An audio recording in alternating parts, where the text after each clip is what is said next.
साथियों नमस्कार। आज पुनः मैं पेरेंटिंग विषय पर एक नया वीडियो लेकर आपके बीच उपस्थित हूँ।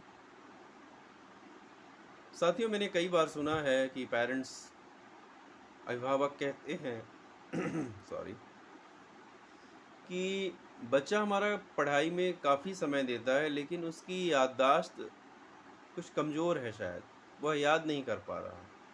लेकिन मुझे ऐसा लगता है कि बच्चे की याद करने की टेक्निक में कुछ कमियां हो सकती हैं, जिस वजह से उसे वो चीज़ें याद नहीं होती हैं या याद करते भी हैं तो जल्दी ही भूल भी जाती हैं, विस्मृत हो जाती हैं। तो आज मैं इसी विषय पर चर्चा करने जा रहा हूँ आप सबके समक्ष कि बच्चों की याददाश्त कैसे बढ़ाएं। तो चलिए समय ना गंवाते हुए जल्दी से हम शुरू करते हैं कि बच्चों की याददाश्त बढ़ाने के लिए हम क्या कारगर उपाय कर सकते हैं। साथियों सबसे पहले पढ़ाई तो महत्वपूर्ण है, जब बच्चा पढ़ाई करेगा तभी उसे चीज़ें याद होंगी। लेकिन उसके पूर्व भी हमें कुछ तैयारियां करना अति आवश्यक होता है। वो तैयारियां क्या हैं? जैसे कि बच्चे का स्टडी रूम अलग होना चाहिए। बच्चे का स्टडी रूम ड्राइंग रूम से, बेडरूम से, गेस्ट रूम से या एंटरटेनमेंट के लिए जो रूम हमारा जहाँ पे टेलीविज़न वगैरह सेट होता है, ऐसी जगह से अलग होना चाहिए। जहाँ पे हमें बाहरी लोगों की आवाज़ें, बाहर खेल रहे बच्चों का जो भी शोर या ध्वनि प्रदूषण होता है वो सब कुछ, साथ ही साथ में बाहर जो भी वाहनों का हॉर्न सुनाई देता है या कोई लाउडस्पीकर बज रहा हो, इन चीज़ों की आवाज़ें या ध्वनि हम तक, यानी कि जो बच्चा अपने स्टडी रूम में पढ़ाई कर रहा है, उस तक नहीं आनी चाहिए। या घर में भी हमारे अगर कोई गेस्ट आ जाते हैं, तो वो तत्काल ही बच्चे के स्टडी रूम में नहीं पहुंच जाना चाहिए। मतलब कई प्रकार से लोगों का उनसे मिलना, बच्चे से मिलना कम हो जाना चाहिए। क्योंकि हमारे एक सामान्य रूम में जहाँ पे घर के सभी सदस्य बैठते हैं, बातें करते हैं, गेस्ट भी आते हैं, तो यदि हम उसी रूम को बच्चे के साथ शेयर करते हैं पढ़ाई करने के लिए, तो ऐसे में उसका पढ़ाई करने में मन नहीं लगता है। भले ही वो हमें दिखाए कि हम पढ़ाई कर रहे हैं, हमने बुक्स उठा रखी हैं, हम लिख रहे हैं, हम या याद कर रहे हैं, कहीं न कहीं उस बच्चे का जो अटेंशन है, वो बँट जाता है। और आप तो सब जानते हैं कि याद करने के लिए, लर्न करने के लिए फ़ोकस्ड होना ज़रूरी है। इसलिए फ़ोकस को बढ़ाने के लिए, सही रखने के लिए हमें एक स्टडी रूम फ़िक्स करना चाहिए। तो ये तो प्रथम बिंदु रहा। आइए हम दूसरे बिंदु की ओर चलते हैं। बच्चे का या किसी भी व्यक्ति का स्टडी आवर्स जो है वो फ़िक्स होने चाहिए, नियमित होना चाहिए। मतलब मेरा कहने का कि जिस भी समय पर व्यक्ति या छात्र अपने आप को कंफर्टेबल महसूस करे, फिर वो चाहे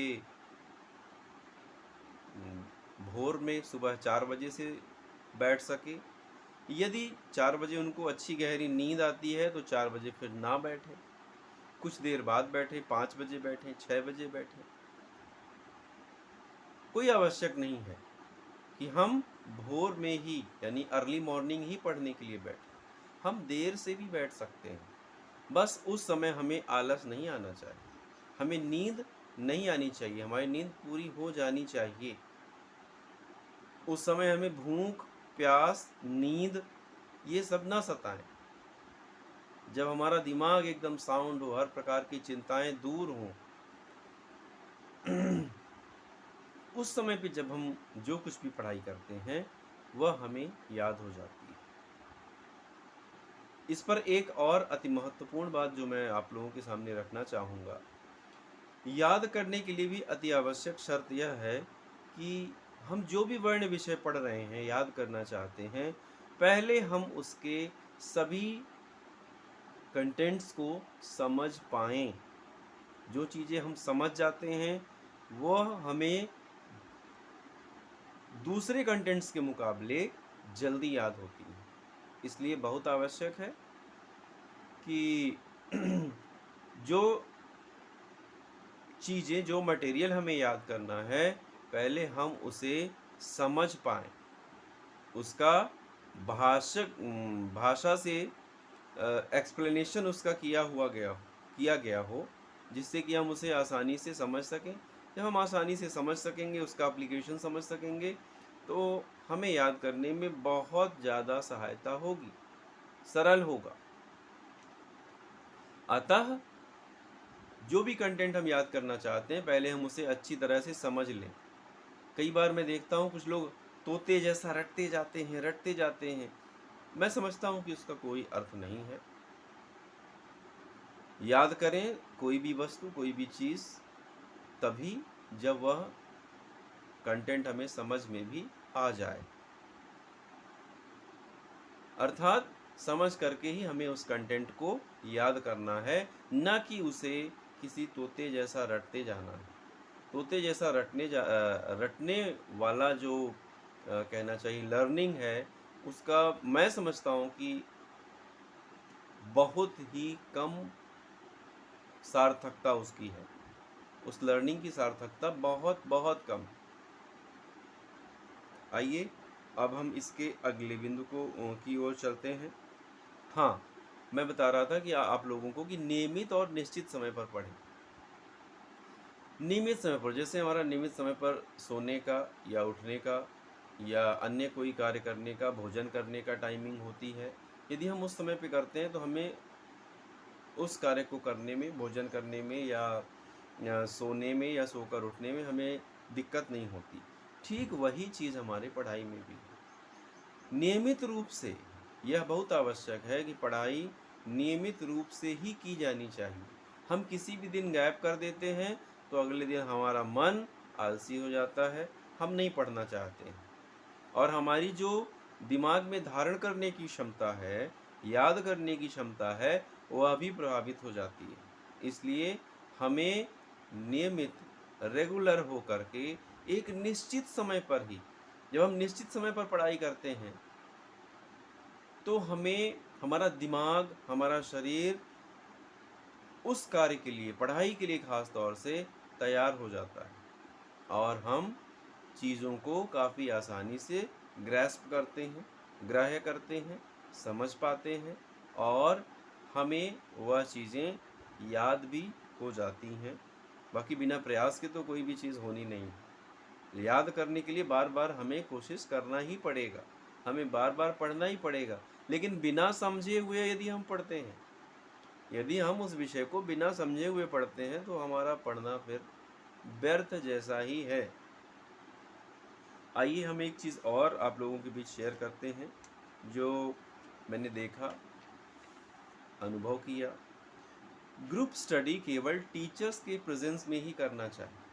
यदि ग्रुप स्टडी के लिए बच्चे अपने दोस्तों के बीच, अपने क्लासमेट्स के बीच, रिश्तेदारों के बीच जाते हैं तो उसमें बेकार की गपशप ही होती है। इसलिए गपशप से बचने के लिए स्टडी को हम, तो अतः हमें उस गपशप से बचाने के लिए बहुत ज़रूरी है कि जो कुछ भी पढ़ाई करें वो अपने एक स्टडी रूम में, एकांत रूम में ही पढ़ाई करें। क्योंकि कभी भी साथियों के साथ बैठकर अक्सर हमेशा ही ऐसा होता है कि हम उस विषय से भटक जाते हैं, पढ़ाई से खास तौर से, और अन्य बातों की चर्चाओं में व्यस्त हो जाते हैं। तो क्योंकि हमारा लक्ष्य, हमारा उद्देश्य है कि हमें पढ़ाई करनी थी और ग्रुप स्टडी में पता चला कि घंटों हमने समय तो दिया लेकिन पढ़ाई कुछ नहीं की। इसलिए मैं ग्रुप स्टडी को कभी भी सार्थक नहीं मानता हूँ, क्योंकि कहीं ना कहीं हमारा उसमें समय की बर्बादी फिक्स है। बहुत मुश्किल से 5-10 मिनट शुरू में पढ़ाई हो जाती है या लास्ट में पढ़ाई होती है, बाकी समय तो बस गपशप गपशप, बस यही होता रहता है। अब एक बहुत ही महत्वपूर्ण बात जो छोटे बच्चों में खास तौर से, जो जिन्हें कहना चाहिए कि याद करने की सही स्ट्रेटजी नहीं मालूम होती, वो भूल बस गलती करते हैं। मैं यहाँ पे चाहूँगा कि जो पेरेंट्स, अभिभावक हैं, वे बच्चों को इन गलतियों को होने से मदद करें बच्चों को, जिससे कि वे अम, कंटेंट्स को जल्दी याद कर पाएँ और समझ पाएँ। मैंने कई बार देखा है कि यदि मान लीजिए कि कोई निबंध या कोई बड़ा उत्तर याद करना है, तो बच्चे उस पेज से, शुरू से, मान लीजिए कि कोई पेज में टॉप से लेकर के एकदम नीचे तक आंसर लिखा हुआ है, तो बच्चे ऊपर से नीचे तक पूरा पढ़ते जाते हैं, बार-बार पढ़ते हैं। इस तरह में कोई भी आंसर जल्दी याद नहीं होगा। तो ऐसे में हम क्या करें? ऐसे में हमें उस आंसर को 4 या 5 भागों में बाँटना चाहिए और बाँट देने के बाद हम उन 5 स्टेप में 5 बार में उसको याद करें, लिख कर के उसे प्रूफ करें। उसके बाद ही मैं समझता हूँ कि इन स्टेप्स को फ़ॉलो करके आंसर को याद किया जाना काफ़ी आसान होगा, मुकाबले उसके कि हम पूरा का पूरा एक बार में एक पेज का उत्तर पढ़ते चले जाएँ। और यह तो ज़रूर याद रखें कि बिना समझे हुए वह उत्तर याद नहीं हो सकता। इसके साथ ही अन्य बहुत सारी चीज़ें हैं जो पढ़ाई के समय, याद करते समय हमें ध्यान देना चाहिए। जैसे कमरे में प्रकाश की व्यवस्था, हमारी पुस्तकों पर, हमारे स्टडी मटेरियल पर प्रकाश पर्याप्त पड़ना चाहिए, क्योंकि जब उसमें लाइट अच्छी पड़ती है तो हमें ज़्यादा आलस नहीं आता और हम पढ़ने में मन लगाते हैं। कमरा बहुत ज़्यादा ठंडा या बहुत ज़्यादा गर्म नहीं होना चाहिए, क्योंकि ऐसे में भी हमारा पढ़ने की क्षमता, याद करने की क्षमता या ध्यान पर प्रभाव पड़ता है। इन सब के साथ-साथ अन्य भी बहुत सारे फैक्टर्स हैं, जिन्हें मैं कोशिश करूँगा कि किसी अन्य बार कवर करूँ, बताऊँ। और आज के लिए बस इतना ही। बहुत-बहुत धन्यवाद। यदि वीडियो अच्छा लगे तो अपने दोस्तों के बीच, अपने इष्ट मित्रों के बीच शेयर कीजिए, लाइक कीजिए और कमेंट कीजिए, जिससे कि मैं उसे कुछ और बेहतर बनाने का प्रयास कर सकूँ। नमस्कार, जय हिंद, धन्यवाद।